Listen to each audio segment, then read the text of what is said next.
एक बार फिर से आप सभी भाई बहन का बहुत बहुत स्वागत है आपके अपने channel golden dreams coaching classes पे। जो आप लोगों का प्यार सपोर्ट मिल रहा है उसके लिए आप सभी को बहुत बहुत धन्यवाद और आप सभी को होली की ढेर सारी शुभकामनाएं। तो आज हम आपको अर्थशास्त्र कक्षा 12वीं का जो ऑब्जेक्टिव टाइप है, आप लोग लगातार कमेंट आ रहा था कि सर जो सही विकल्प खाली स्थान एक वाक्य हैं उनके उत्तर हमें जल्द से जल्द उपलब्ध कराएं। तो आपकी कमेंट को देखते हुए हम आपके लिए वीडियो लेके आए हैं। तो ये वीडियो आपके लिए काफ़ी इंपॉर्टेंट है, इसलिए आप लोग वीडियो को पूरा देखिएगा। अगर चैनल पे पहली बार आए हैं तो चैनल सब्सक्राइब करना ना भूलिएगा। चलिए शुरू करते हैं वीडियो आपके लिए काफ़ी इंपॉर्टेंट है क्योंकि यहाँ हम बताने वाले हैं आपको ऑब्जेक्टिव क्वेश्चन के आंसर। तो आप लोग PDF का वेट नहीं करेंगे, वीडियो को देखते जाएंगे और आंसर टिक करते जाएंगे और कॉपी पेन में लिखते जाएंगे। चलिए शुरू करते हैं। सबसे पहले हमारा पहला क्वेश्चन है कि व्यष्टि अर्थशास्त्र का अर्थ है। आपको 4 ऑप्शन दिया है। पहला दिया है विशिष्ट आर्थिक इकाइयों का अध्ययन, दूसरा संपूर्ण अर्थव्यवस्था का अध्ययन, तीसरा कुल राष्ट्रीय आय का अध्ययन, इनमें से कोई नहीं। तो देखिए जो व्यष्टि होता है वो विशिष्ट आर्थिक इकाइयों का अध्ययन करता है और जो संपूर्ण का अध्ययन समष्टि में होता है। ठीक है ना, संपूर्ण का अध्ययन कहाँ होता है? आपका समष्टि में होता है। इसलिए आपका ऑप्शन नंबर पहला करेक्ट हो जाएगा, विशिष्ट आर्थिक इकाइयों का अध्ययन। सेकंड क्वेश्चन हमारा है व्यष्टि अर्थशास्त्र तथा समष्टि अर्थशास्त्र दोनों हैं, तो इसका आंसर हो जाएगा परस्पर पूरक। क्या हो जाएगा आपका आंसर? परस्पर पूरक, है ना। व्यष्टि अर्थशास्त्र और समष्टि अर्थशास्त्र एक दूसरे क्या हैं? पूरक हैं। तीसरा है निम्नलिखित में से, तीसरा क्वेश्चन, निम्नलिखित में से अर्थव्यवस्था में सामाजिक हित एवं कल्याण को महत्व दिया जाता है। तो किस अर्थव्यवस्था में महत्व दिया जाता है? सामाजिक हित और कल्याण को। तो भैया समाजवादी में। ठीक है ना, समाजवादी अर्थव्यवस्था में सामाजिक हित और कल्याण को महत्व दिया जाता है। चौथा क्वेश्चन है उस केंद्रीय समस्या की पहचान कीजिए जो उत्पादित की जाने वाली वस्तुओं की मात्रा से संबंधित है। चौथा क्वेश्चन इसका आपका सही आंसर हो जाएगा किसके लिए उत्पादन किया जाए। ठीक है ना, किसके लिए उत्पादन किया जाए। ठीक है, आगे बढ़ते हैं। अगला जो हमारा है सूक्ष्म अर्थशास्त्र अध्ययन करता है तो विशिष्ट फर्मों का। ठीक है ना, सूक्ष्म अर्थशास्त्र किसका करता है? विशिष्ट फर्मों का करता है। आगे बढ़ते हैं अगले अध्याय की ओर। हमारा क्वेश्चन है जब सीमांत उपयोगिता शून्य होती है तो कुल उपयोगिता स्थिर रहती है। ठीक है ना, जब सीमांत उपयोगिता शून्य होती है तो कुल उपयोगिता स्थिर रहती है। अगला क्वेश्चन देखते हैं इसी का।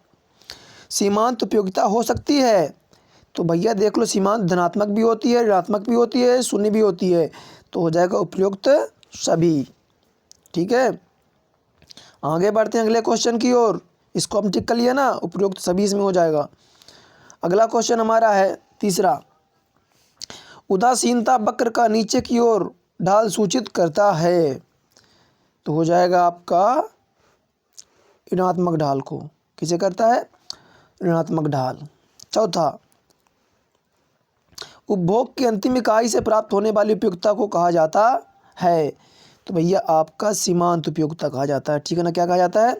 सीमांत उपयोगिता इसका आपका सही आंसर हो जाएगा। ठीक है,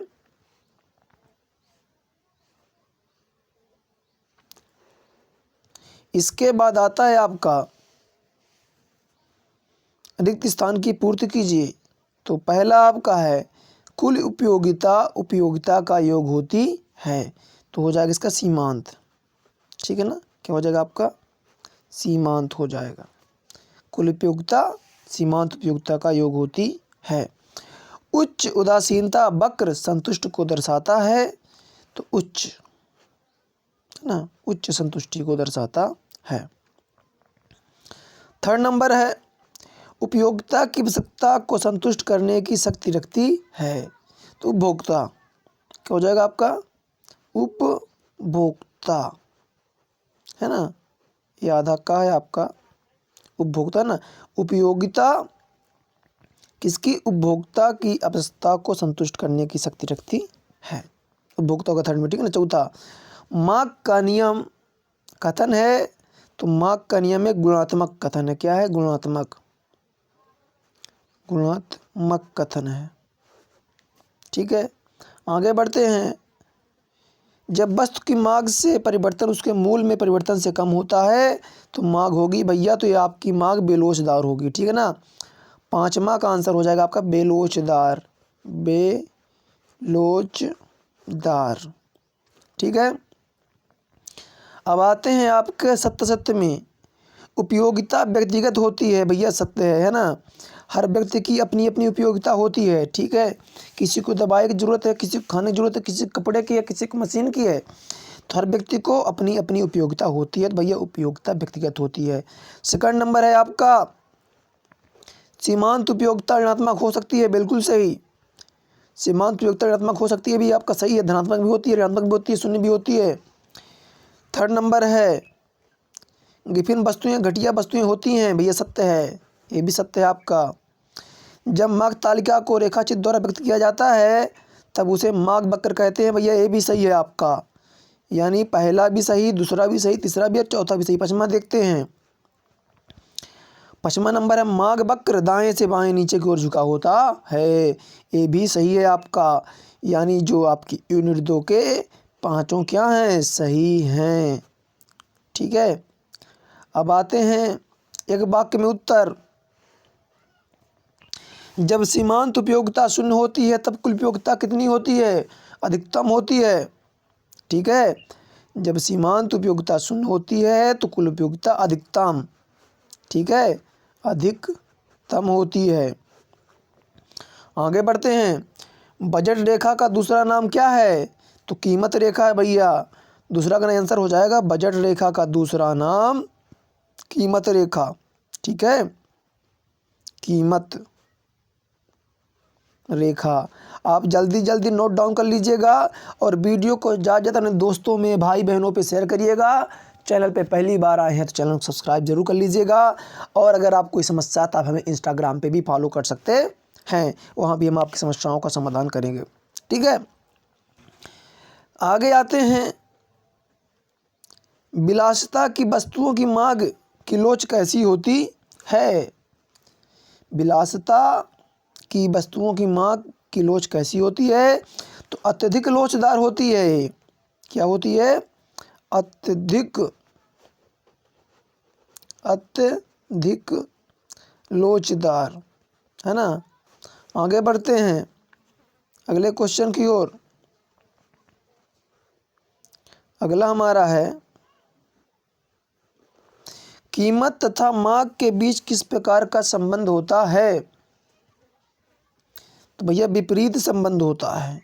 कीमत तथा मांग के बीच विपरीत संबंध होता है, विपरीत, ठीक है।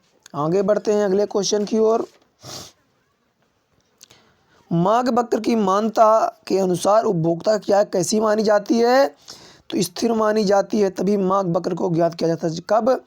जब उपभोक्ता की आय क्या होगी? स्थिर। क्या मानी जाती है? तो स्थिर मानी जाती है, ठीक है। आगे बढ़ते हैं। अब आता है आपका सही जोड़ी। अगर वीडियो पसंद आ रहा हो तो वीडियो को लाइक करेंगे, है ना, दोस्तों पे शेयर करेंगे और वीडियो कैसा लगा कमेंट करना ना भूलेंगे, ठीक है। आगे बढ़ते हैं। स्थानापन्न वस्तुएं, है ना। स्थानापन्न मतलब एक की जगह जब दूसरी वस्तु का उपयोग किया जाता है, तो भैया चाय और कॉफ़ी, है ना। अगर चाय का दाम बढ़ जाए तो लोग कॉफ़ी पीना लगेंगे, तो स्थानापन्न वस्तुएं हैं। पूरक वस्तुएं जो एक दूसरे से क्या हो? संबंधित हों, तो मतलब एक का रेट बढ़ने पर दूसरे में भी प्रभाव उसका पड़ेगा।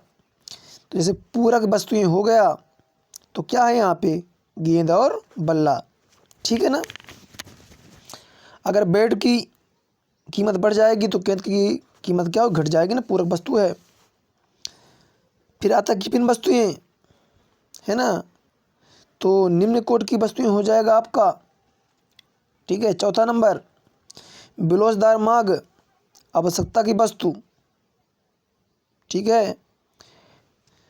पचमा मांग के नियम का बाद विभिन्न वस्तुएं हो जाएगा आपका कुल उपयोगिता सीमांत उपयोगिता का योग होती है। बजट रेखा, कीमत रेखा, ठीक है ना।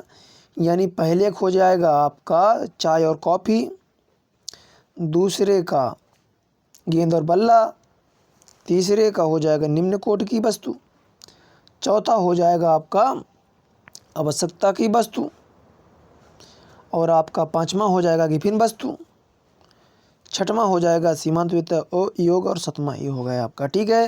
ये आपका जोड़ी है, इसे आप मिला लीजिए, स्क्रीनशॉट ले सकते हैं, ठीक है। आगे बढ़ते हैं। आपके प्रश्नों के उत्तर में काम चल रहा है ना। आपको 31 तारीख तक लगभग पूरे कंप्लीट करा दिए जाएंगे, ठीक है। अब आते हैं भैया आपका यूनिट 3 पे, चलिए देखते हैं। भौतिक अदाओं और भौतिक प्रदा के बीच संबंध को कहते हैं। तो इसका आंसर आपका हो जाएगा उत्पादन फलन। क्या हो जाएगा आपका? उत्पादन फलन हो जाएगा, ठीक है ना। भौतिक अदाओं और भौतिक प्रदा के बीच संबंध को कहते हैं उत्पादन फलन कहते हैं। दूसरा है, अल्पकाल में उत्पादन फलन का कौन सा नियम लागू होता है? अल्पकाल में उत्पादन फलन का कौन सा नियम लागू होता है? तो परिवर्तनशील अनुपातों का नियम लागू होता है, ठीक है। थर्ड नंबर चलते हैं। कुल उत्पादन उत्पादन की प्रथम अवस्था में, तो इसका हो जाएगा आंसर आपका कुल उत्पादन में बढ़ती हुई दर में वृद्धि होती है, ठीक है ना। जब हम उत्पादन करते हैं तो उत्पादन बढ़ता है, ठीक है। तीसरा क्वेश्चन हमारा चौथा आता है, उत्पादन प्रारंभ होने से पहले निम्न में कौन सी लागत पाई जाती है? बहुत इंपॉर्टेंट क्वेश्चन है आपका। तो स्थिर लागत पाई जाती है, ठीक है ना। उत्पादन प्रारंभ होने से पहले आपके लिए कौन सी लागत पाई जाएगी? स्थिर लागत, ठीक है। उत्पादन प्रारंभ होने से पहले कौन सी लागत पाई जाती है? तो स्थिर लागत पाई जाती है। आगे बढ़ते हैं। निम्न में से कौन सा स्थिर लागत का उदाहरण नहीं है? तो इसका आंसर हो जाएगा आपका अस्थायी श्रमिकों का मजदूरी और वेतन, ठीक है ना। क्योंकि जो अस्थायी श्रमिक होते हैं उनकी मजदूरी वेतन फिक्स नहीं होता, इसलिए इसका आंसर नंबर सा हो जाएगा, ठीक है। अब चलते हैं खाली स्थान की ओर।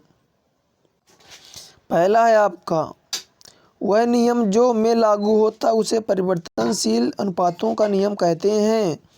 वह नियम जो अल्पकाल में, इसका क्या हो जाएगा आपका? अल्पकाल में, ठीक है ना।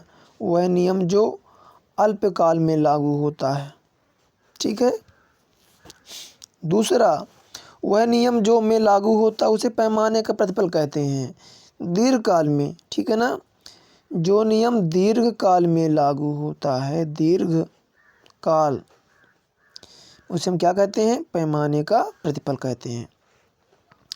औसत लागत तथा सीमांत लागत दोनों ही कुल लागत से ज्ञात की जाती हैं, ठीक है ना। चाहे औसत लागत हो चाहे सीमांत लागत, दोनों किससे ज्ञात की जाती हैं? कुल लागत से ज्ञात की जाती हैं।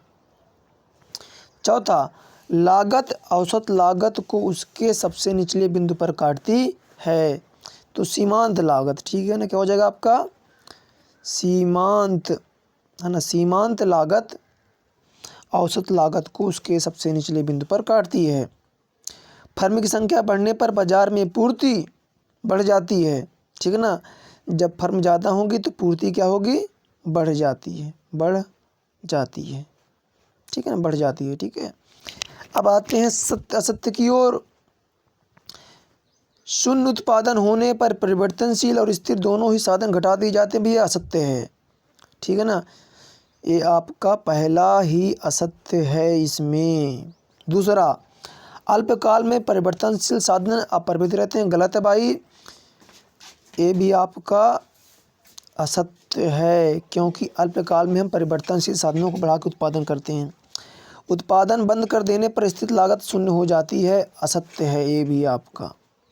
यानी तीनों ये असत्य हो गए। पैमाने के प्रतिफल का संबंध दीर्घकालीन उत्पादन फलन से होता है, ये आपका सत्य है।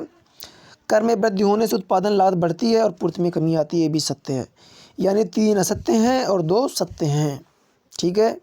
अब आते हैं जोड़ी की ओर।